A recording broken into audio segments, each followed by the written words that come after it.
warahmatullahi wabarakatuh. Perkenalkan, nama saya Priwahidullah Sabuda. Saya selaku ketua kelompok akan menampilkan ceramah singkat tentang ibadah yang dibawakan oleh Ustadz Khalid Basalamah. Saya Celsiada Komas akan menampilkan video ceramah singkat yang dibawakan oleh Ustadz Adi Hidayat.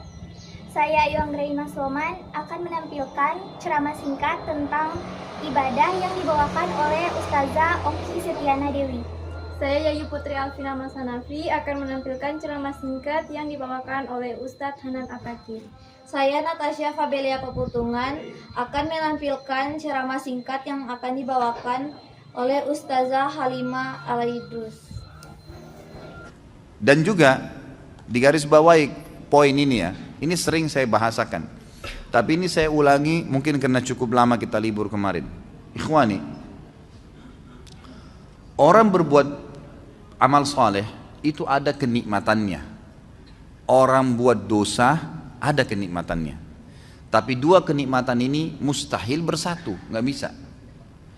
Antum kalau merasakan nikmatnya ibadah, dan itu dengan cara ibadah itu tanda kutip harus dipaksakan, nggak bisa nggak. Kalau antum tidak paksakan sholat malam, mulai nanti malam bunyiin jam beker, atur sejadahnya, bubuhi minyak wangi, paksain diri bangun, mustahil. Sampai mati antum tidak akan sholat malam. Karena syaitan nggak mau kita ibadah, harus dipaksakan tuh.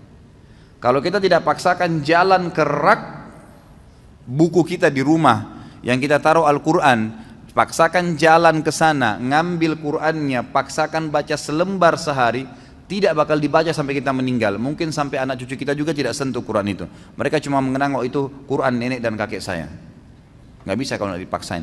Ibadah yang dipaksakan, Allah gunakan kata-kata paksa dalam Al-Quran ini ya, tanda kutip bahasa saya ini ya. Allah SWT mengatakan, a'udzubillahi minasyaitonirrajim, walladzina jahadu fina lanahdihannahum subulana.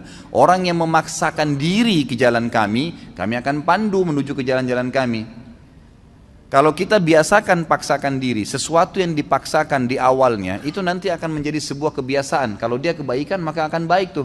Kita kalau biasakan diri puasa Senin Kamis atau biasakan diri untuk azan langsung ke masjid, coba biarin bergulir tuh. Nanti kalau sudah menjadi sebuah kebiasaan, kita nggak enak lagi kalau nggak kerjain gitu. Karena kenikmatannya sudah muncul. Kalau ada orang yang setiap azan ke masjid, sebulan aja misalnya dijaga sama dia, nanti gak enak tuh, sekali aja terlambat satu rakaat masbuk, apalagi kalau ketinggalan sholat berjamaah, itu luar biasa penyesalannya, seperti sebuah gunung yang berat. Dari ini yang kata Nabi SAW, orang mukmin kalau berbuat dosa kecil, pelanggaran kecil sebenarnya, seperti gunung yang besar di atas punggungnya, berat rasanya, menyesal kenapa ya gitu. Sementara orang munafik kalau berbuat dosa besar, dianggap seperti lalat yang hinggap di hidungnya dan dia usir seperti ini. Kecil bagi dia. Nah, kenikmatan ibadah itu akan ada dengan cara antum harus paksain ibadah tuh, nggak bisa. Ikhwani, berhenti membuka peluang buat syaitan, jin dan manusia yang terus membisikkan, nantilah, gampanglah kamu alimnya, berubah ya, sok alim dan segala macam istilah. Salat itu wajib teman-teman. Kenapa diwajibkan? Kenapa harus dipaksa? Dan kenapa ketika seorang meninggalkan sholat jadi dosa? Karena di dalamnya bukan ada beban, tapi ada kasih sayang Allah yang memaksa kita karena Allah sayang pada kita untuk mendapatkan keistimewaan itu. Satu, ada ketenangan. Tadi yang gak mau dilepas dengan kekayaan, kaya dan tenang. Sholat itu yang pertama diberikan bukan dunia dulu, kecil dunia itu, tapi tenang dulu. Anda dikasih dunia sebesar apapun, gak tenang hatinya, gak enak terimanya. Karena itu kalau Anda sholat membawa dunia terlalu kecil. Makanya yang paling enak itu ketika sholat itu merasakan ketenangan. Teman-teman gak percaya silakan ya. Karena itu ada ajaran di Quran tuh gini, kalau sedang ada masalah, ambil wudhu, hadap kiblat, sholat aja.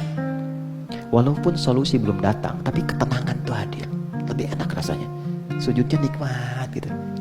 Kadang-kadang kita nangis tuh, bahasa Nabi Yakub tuh gini, innama ashku bathi wa huzni Allah. Ya, innama ashku bathi wa huzni, saya tuh kalau curhat, saya punya masalah, bahkan kesedihan saya tumpahkan di atas sejadah, ilallah, kepada Allah. Jadi bukan di atas Instagram, bukan di YouTube. Siapa yang suka tolong aminkan ya. Tambah masalah. Kita angkat sajadah, ambil wudhu, sholat. Itu dahsyatnya Allah kasih ketenangan pada jiwa kita. Nanti kalau sudah tenang, itu pelan-pelan muncul solusi. Datang gitu, satu. Oke? Nah ini satu, dan ketenangan itu mahal ini. Yang kedua, kalau sudah tenang, perilaku kita berubah. Demi Allah saya katakan, pasti berubah. Ya, teman-teman, suaminya kalau sedang nggak tenang, perilakunya nggak normal. Ya kan? Seperti istri pun kalau sedang nggak tenang, nggak normal. Permintaannya macam-macam. Ya kan? Anak juga begitu. Tapi kalau tenang, tindakannya pasti akan berbeda. Jadi syahwatnya bisa ditekan, keinginan pikirannya pun bisa terarah. Segala sesuatu yang bersumber dari syahwat yang buruk disebut fahsya, sesuatu yang bersumber dari pikiran yang tidak normal disebut dengan mungkar. Maka sholat bisa mencegah seseorang dari perbuatan keji dan mungkar. Sepanjang hidup kita, memang tugas kita adalah berhijrah. Kenapa? Karena diri kita dari hari ke hari harus menjadi diri yang lebih baik dari hari sebelumnya. Dan itu adalah hijrah. Minat dhulumat ilan nur, dari kegelapan menuju kepada cahaya Allah. Minal jahiliyah ilal hidayah, dari kebodohan menuju kepada hidayah Allah Subhanahu wa taala. Dari malas menjadi semangat, dari bodoh menuju ilmu, dari dada yang sempit menuju dada yang lapang. Hijrah. Namun dalam setiap proses hijrah tidak mudah. Harga syurga sangat mahal.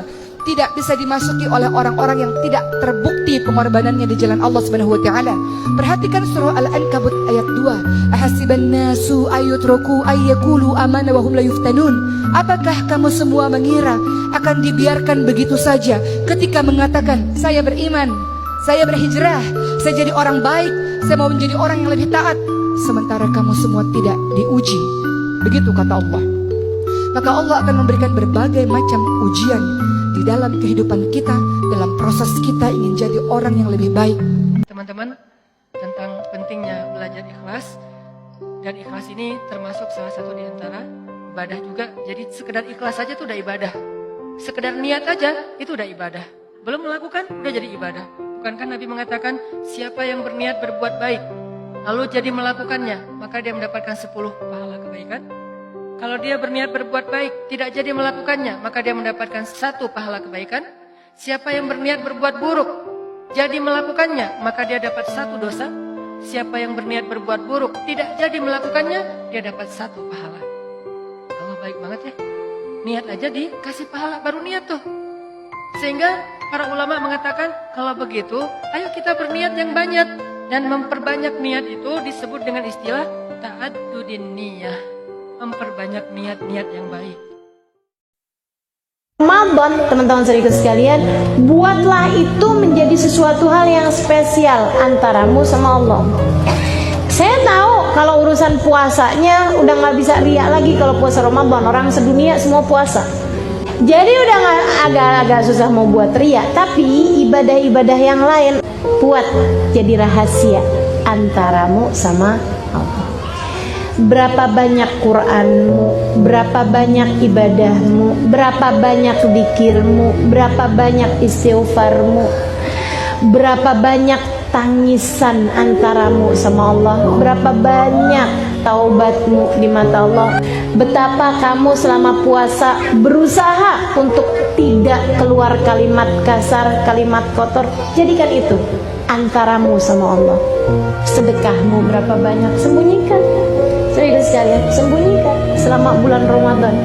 Jangan semua orang pada tahu semuanya gitu. Kalau semua ibadahmu di dunia adalah untuk diketahui sama ahli dunia, lantas apa yang jadi rahasia antaramu dengan Allah Subhanahu wa taala?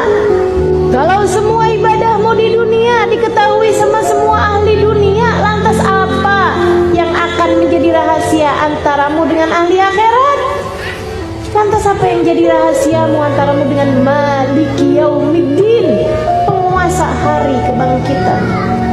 Maka teman-teman saudara sekalian, rahasiakan ibadahmu. Katanya Sayyidah Robi Al-Adawiyah, rahasiakan ibadahmu seperti mana kamu selama ini merahasiakan dosa-dosa. Insya Allah.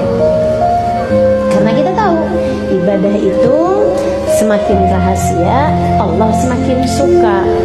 Karena kita tahu ibadah itu semakin gak ada yang tahu, Allahnya menjadi spesial bagimu. Karena kamu melakukannya hanya untuk Dia. Itulah pemaparan ceramah singkat dari kami. Sekian, wassalamualaikum warahmatullahi wabarakatuh.